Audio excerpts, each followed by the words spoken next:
Look up the statistics on who is the chief diversity officer in all of these corporations in America. I did. 76% are white, 7.8% are Hispanic, 7.7% are Asian, and 3.8% are Black.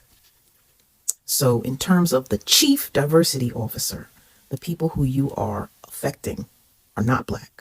Hello guys, and welcome back to our channel. Now in this video, I want us to take a look at the truth about diversity, equity, and inclusion DEI initiatives which have finally begun to surface. Now, for years, DEI has been touted as a solution to address systemic inequality and promote diversity in the workplace. However, many are now questioning its true impact, particularly on the Black community. Now, in this video, we'll hear from various individuals who share their insights and experiences with DEI. One sister reviews a shocking statistic. Despite DEI's stated goals, a staggering 76% of chief diversity officers in American corporations are palm color, while only 3.8% are Black.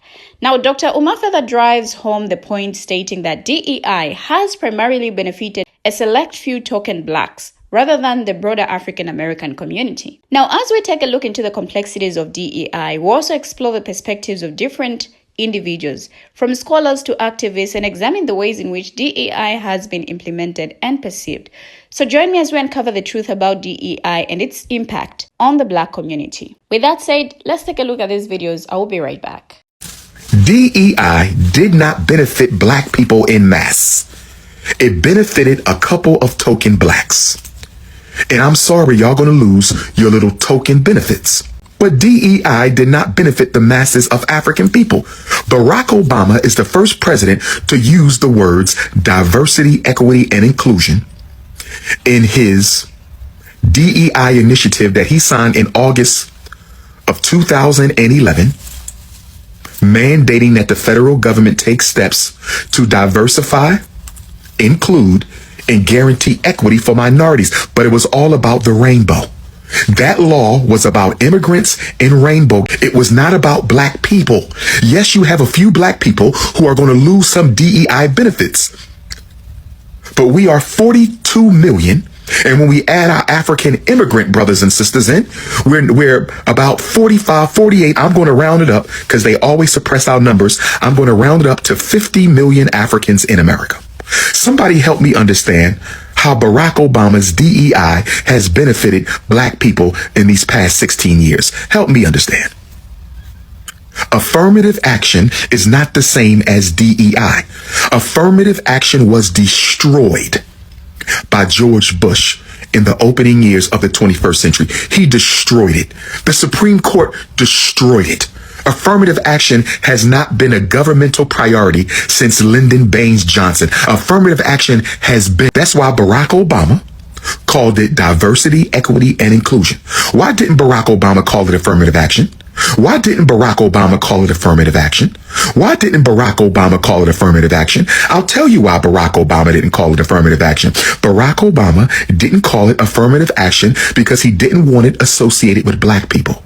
He didn't want it associated with Black people. You're fighting for something that was not created to help you. Let me say it again for the kunocracy in the back. You're fighting for something that was not created to help you. Let me say it one more time. You're fighting for something that wasn't created to help you. They are distracting you from your main fights. We should be fighting against mass incarceration.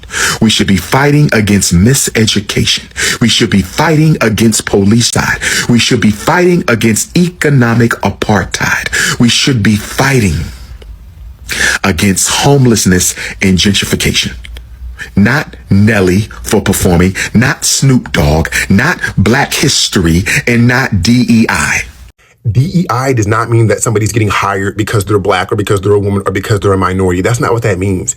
DEI means that if you have an open position and you're hiring 10 different people, right, for this open position, and you just hired 9 white men, right? The idea that only white men are able to do this job, that only white men have the skill set, that only white men have the know-how, that only white men have the resume to do this job is ridiculous. So DEI says that 10th person that you hire Why can't it be a minority? There's somebody else out there besides a white man who can do this job, who is smart enough to do this job, who applied for this job. And 9 times out of 10, this job is going to service somebody who's not just white men. This job is going to service minorities. This job is going to make money off of minorities. This job is going to make money off people of color. So DEI says when you hire 9 white people, there's a 10th black person, there's a 10th woman out there, there's a 10th minority out there who can fill that position, who has the same smarts. We're not hired because we're minorities, we're hired despite being minorities. Number 1 recipient of DEI are white women. That is according to the U.S. Department of Labor. And others fall under that group, under the minority group, the ethnic minority. Number 1 recipient under that group are Latino and Hispanic Americans. Number 2 are Asian Americans. Number 3 are Native Americans. Number 4, individuals with disability. Number 5, veterans. Okay? And number 6, the LGBTQ plus community. And guess who comes last at receiving DEI benefits? Guess who comes last? That's right, Black Americans. Black people. Let me also say, you can do a Google search and you will see the primary benefactors of DEI programs are not only white women, but white male CEOs. Those are the ones who have benefited the most from DEI initiative programs. I do find it quite interesting that it took for Donald Trump to be president for a second term for people, especially white women, to understand that DEI never meant black. It literally was a program that means diversity, equity, inclusion. That's what DEI means. And the people who benefited the most off of DEI initiatives were not black people. They were white women, Asians, at some points Latinx community, and the queer community at times. But usually if you're white and queer, not if you're of color and queer. And when I got into working with DEI programs at my last organization, I did it because I saw the numbers and I saw that people who look like me, especially black women, were benefiting the least from these programs. And newsflash, every opportunity that I ever got, I didn't get it because I was black. I got it because I was better than the other candidate and I had merit. I'm an educated black woman. So good luck, you guys. DEI is an acronym. People who don't understand the acronym will not understand what it means. So it needs to be explained. Talking about diversity, equity, and inclusion are also very confusing for people who do not understand what the goal is, what the spirit of diversity, equity, and inclusion is. Equity and inclusion are values. They are a means goal to achieve an end goal. The end goal being systems of equality and justice. It's not rebranding to stop calling DEI DEI. We are not giving up anything. We're actually being more clear about what DEI programs are designed to do. They are designed to create systems of equality and justice within an organization, within the behavior of individuals. Doesn't it make sense to use that language? That way, 1, it's less confusing. 2, we know what the end goal is. And 3, now people have to say that they don't want systems of equality and justice. They have to actually say those words. People can no longer say that it's discriminatory practices. It's not. These are practices for systems of equality and justice. This is just my humble opinion. Let's drop the acronym and say what it really is. These values, equity, and inclusion are the ways that we show up in order to create systems of equality and justice. It's not enough for people who know why this is important. The goal of communication is to make your point so clear that a 5-year-old could understand it. And I think that's what we need to do. Okay, this is going to sound harsh, but once again, somebody has to say it. This is from a person who spent years, close to 25, 30 years, investing, reinventing, helping organizations, etc., create a functional program. But I'm saying to you that most corporations have a DEI program that DEI Because it's not addressing the issues that have been revealed through my posting about high performers and workplace trauma. Right? So if in fact they've evolved over the years, it would have been a great opportunities to address the subtle nuances that they have now disguised as microaggressions, because there ain't nothing micro about them, but microaggressions and implicit bias. We could have been leagues ahead in our understanding about the negative impact of unconscious bias if DEI committees were worth it.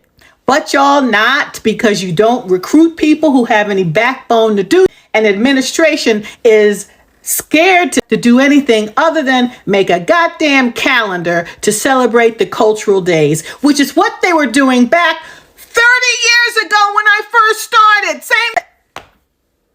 That is why I have declined every opportunity to invite to be invited to onto a diversity committee. For what? I've worked with former members of the Klan. That's kind of diversity level stuff I'm doing. I don't have time to regurgitate no special holidays and send the calendar out a couple times a year and invite people to the committee so they can sit around and make themselves feel good. So there's a lot of controversy about whether diversity programs are here to stay or gone. I've listed some statistics, but basically, if they was worth it, they would be addressing the pervasive workplace trauma that Black female high performers are facing in today's workplaces. Everybody else knows about it. So if DEI programs want to really do something, let's recruit some people with some skills and some ability to address the hard issues. So I need to make a video about DEI because a lot of you are just spewing information that is just genuinely not true. For context, my whole career has been working in DEI. I was the diversity lead at a very large corporation and actually quit on my own accord because I saw the writing on the wall of what is happening now. So first, a lot of people are saying, especially Black women, are being like, this isn't even our fight. Like, everybody knows DEI protects white women the most. And that just tells me a lot of you don't know what people who work in DEI actually do, because it impacts all of us. And most DEI roles or programs is one, yes, about hiring, but it's about what happens inside. So when you see things about Black women being less likely to get promoted or being able to move around inside, DEI positions are the ones that help them overcome those barriers. And not just Black women, but everybody that are not just straight white men. And then another thing, I've been seeing people make jokes about, like, well, if it's merit-based, we're the most educated. Again, that does not matter. Talk to anyone right now looking for a job, especially Black women who do have more degrees. Ask them how much those extra degrees are helping. And when it comes to boycotting, a lot of the focus right now is on like Black business owners, but I think people are forgetting that like DEI are like huge departments at these companies that employ a lot of people, and people want to say that it's mostly white women. From my experience, most of the people that I worked with under DEI who have DEI in their name have not been white women. There are some, and I know what the statistics say, but those are the people that are going to lose their jobs. So, of course, my heart goes out to the Black business owners and what are they going to do? But think about the people who are going to literally lose their jobs. Whenever things like this happen, we kind of circle around on who's impacted versus who's not, instead of focusing on like who immediately is impacted right now. Like when the executive order against DEI went through, all of the people who work in DEI in the federal government lost their jobs like that. Like, the results are a lot more immediate. We're talking about, oh, if they pull their inventory, and but immediate things happen when things like this happen. So keep that in mind when you are thinking about if you want to boycott or not. And also with that, like I said, my whole career has been working in DEI. After George Floyd in 2020, all of us who worked in DEI, we knew what this was. We knew all of these promises and stuff were probably not genuine, but we were trying to push as many people through, get as many people into places to take care of themselves, their families, their community as possible before this tide turned. So the tide is turning. Again, we all knew what it was, but think about like the immediate implications of the departments that were set up, the jobs that were given, the life-changing. I got a lot of life-changing experiences from committing to DEI that I probably will never have again under this new administration, this new life that we're living under. But I just want to point out that the work of DEI was not just to uplift white women. It was to protect all of us, to get in the door, and then once we were in the door. And finally, diversity, equity, and inclusion literally impacts all of us.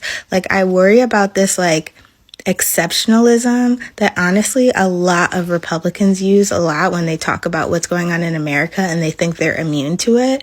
That's kind of how this conversation sounds when we're talking about DEI and people are like, but the 92% or I have my degrees, or you are not immune from what is coming. We are all impacted. We all need to support and protect each other. What's a DEI job? They think the DEI means black. Like, they have put in their minds that it means that there's two people who are applying for a job. This person's going to get it because they're black. When in actuality, DEI is inclusive of everyone. I worked for one of the highest profiting companies in the world, and their DEI initiatives made it so that veterans had support groups. They made it so that new mothers were able to breastfeed in mothering rooms throughout the day, or people of different religions were able to have meditation rooms where they could have prayer. So it's like making an inclusive workplace for everyone, prioritizing the fact that not everybody's the same. And they think that it means black. And it's like a moving of the goalpost. In their mind, there is no world where a black person would be more qualified, that there's always going to be an infinitely more qualified white person. Doesn't matter if the black person went to school for years. They got it because they're black and not because they worked for it, which is wild. Which is wild when you think about it. Like, you're essentially saying there's no way that I'm not the best. Even if I didn't work for it or I didn't go to school, there's no way that I'm not the best. So DEI doesn't stand for black? It doesn't, but they think that's not what the acronym is. They think that that's actually what it means. Like, if you asked someone, Hi, my name is Caitlin. I'm a psychiatric nurse, and according to every job application I've ever filled out, I have a psychiatric disability. If I hadn't told you that, would you know? No, you wouldn't, and I guarantee you that most people that interact with me in the workplace also don't know that until I tell them. In fact, most people that I tell say, I wouldn't have guessed that about you. I bring this up because Donald Trump is trying to blame the American Airlines crash on DEI initiatives because the FAA allegedly has a focus on hiring people with intellectual and psychiatric disabilities. You know, people like myself. I'm also willing to guarantee that the FAA does not focus on hiring these individuals, but rather they are inclusive when it comes to hiring.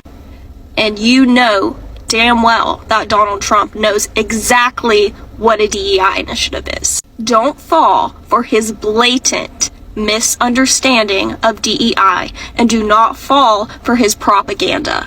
People with disabilities, visible or not, are not to blame.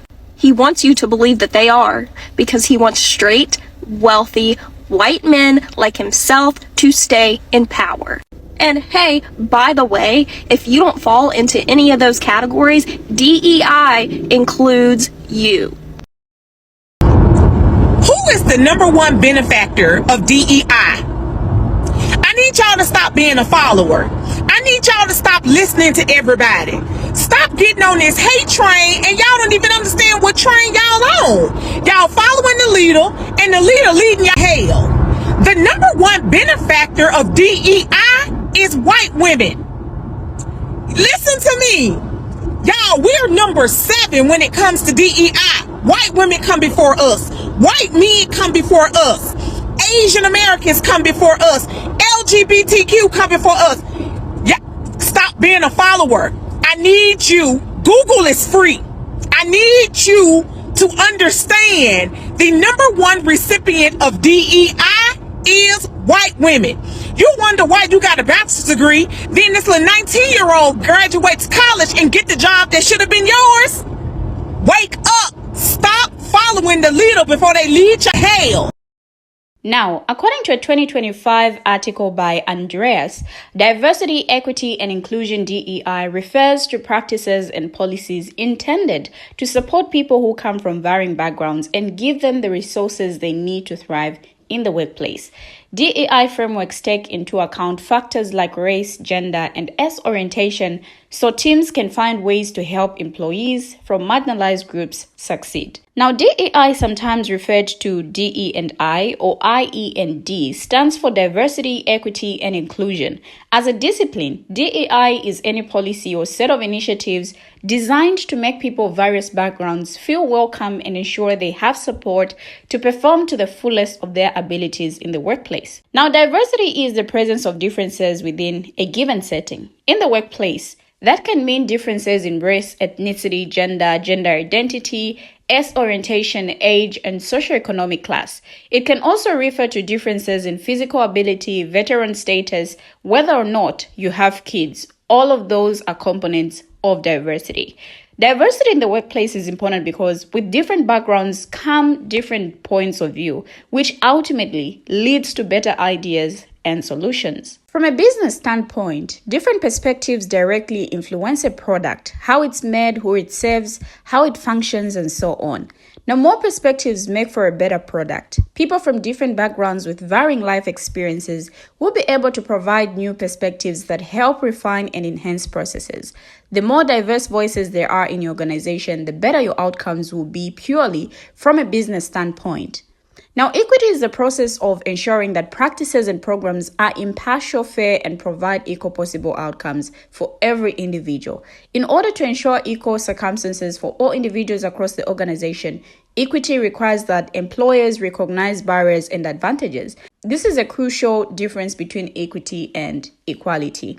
Equity takes into account the fact that not everybody is starting at the same level. Take home ownership, for example. A bank can make a statement that the loan application process is equal and that they will not discriminate based on race, gender, or ethnicity. That doesn't take into account student loans, familial date, socioeconomic status. Now, these limitations are what define barriers and give rise to advantages, ultimately leading to an inequitable process. Inequity permeates every aspect of your business, requiring vigilance and swift action. You're not going to be able to build diversity if you're not taking the steps to be more equitable. Now, companies that establish equitable environments not only support diverse workforces, but also incentivize employees to invest more energy and passion into their positions. Equity is why we go to work.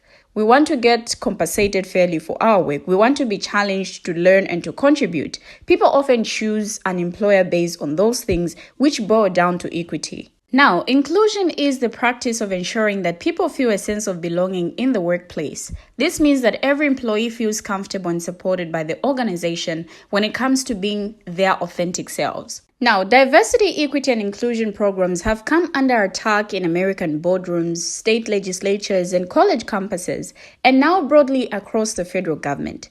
President Donald Trump, hours after swearing in, began making good on promises to wage a war against such policies, inking an executive order banning efforts such as environmental justice programs, equity initiatives, and DEI considerations in federal hiring. Now, the fledgling Republican White House also ordered employees of federal diversity, equity, inclusion, and accessibility offices to be put on paid administrative leave, and DEI is in the crosshairs of Trump's new Department of Government Efficiency, led by billionaire Elon Musk, who last year called DEI just another word for artisanship. Now, the changes come as wealthy corporate leaders, including billionaire hedge fund manager Bill Ackman and conservative activist Robbie Starbuck, have decried diversity programs on social media. Instead, some U.S. companies, including the nation's largest employer, Walmart, have backpedaled on some DEI initiatives, including racial equity training programs for staff and evaluations designed to boost supplier diversity.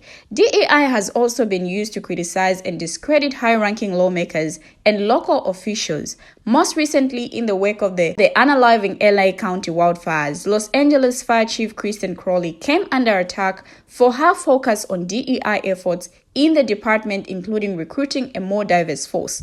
Now, DEI means people getting unalived, Musk said in an X post, resharing a local news story about Crowley being the department's first female chief. Now, every year, companies in the US spend around $8 billion on DEI efforts, according to research. With all the financial investment, time, and attention put into advancing diversity, equity, and inclusion DEI in corporations, it is crucial to understand who benefits from these efforts. Now, in 2019, a report entitled Being Black in Corporate America, released by global nonprofit think tank and advisory COCO, found that Black professionals are more likely to encounter prejudice and microaggressions than other ethnic groups. They are also less likely than their PAM-color counterparts to have access to senior leaders and manager support. Now, the report lays out employees' everyday experiences of systemic racism in workplaces and the consequences it creates for those trying to advance to senior leadership positions. For example, Black professionals are nearly 4 times as likely as PAM-color professionals to say they've experienced racial prejudice at work. Black women are less likely to have access to the same support and advocacy as PAM-color women. Black women, who are often numerically underrepresented in professional occupations, regularly grapple with how to counteract negative racial stereotypes that undermine their professional images in the office. In response, they often have to strategically engage in code switching by adjusting their speech, appearance, and behaviors to try and fit in. Now, while many PAM-color women have made gains in American workplaces, the gains for racial and ethnic minority women haven't been as significant. According to another study, PAM-color women hold nearly 19% of all C-suite positions, while racial and ethnic minority women only hold 4%. Overall, PAM-color women have benefited disproportionately from corporate DEI efforts. It's very easy for companies to think we've delivered on women, on gender, we have parity, but without looking at data intersectionally. Looking at groups across signs of difference, we may not see the groups for whom we aren't creating the conditions to thrive. For Black colleagues, the barriers they face to advancement seem to be largely invisible to their PAM-color colleagues, says Lanaya Ivan, CEO of COCO. Now, there's a tendency when implementing DEI initiatives to consider women's experiences with a unified view. The problem with that is that it tends to reflect the experiences of PAM-color women because they make up the dominant group of women leaders in corporations today. As we've heard from multiple speakers, there's a prevailing misconception that DEI initiatives primarily benefit the Black community. However, the data and personal accounts shared in these videos reveal a more nuanced reality. In reality, DEI programs have largely benefited a select few, with a disproportionate advantage going to PAM-color individuals and other groups. The statistics are very clear. 76% of chief diversity officers are PAM-color, while only 3.8% are Black. So, when considering the potential dismantling of DEI initiatives, it's important to recognize that this may not actually have a significant impact on the Black community, precisely because Black people have not been the primarily beneficiaries of these programs. We have finally come to the end of the video, but what do you, our viewers, have to say? Share your thoughts as well in the comment section. Thank you for always watching, and see you in our next video.